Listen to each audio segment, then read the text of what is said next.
You ask Tiger to solve. This deals with linear equations with one unknown.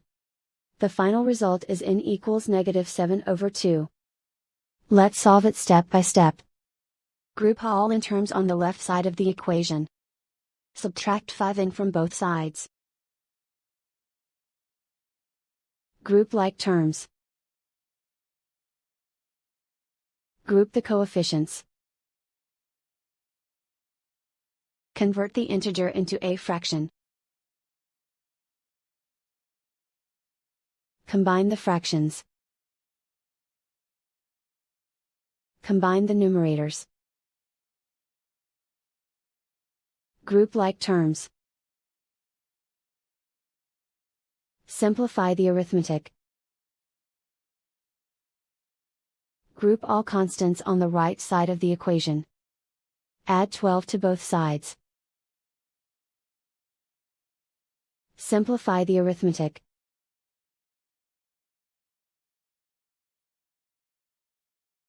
Isolate the n.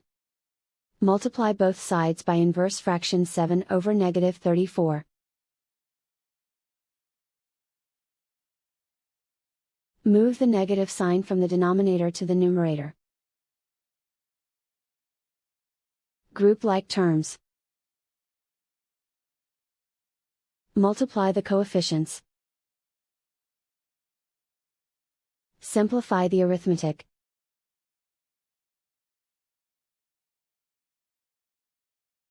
Move the negative sign from the denominator to the numerator.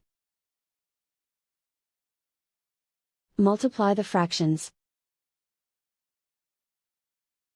Simplify the arithmetic. And so the final result is n equals -7/2.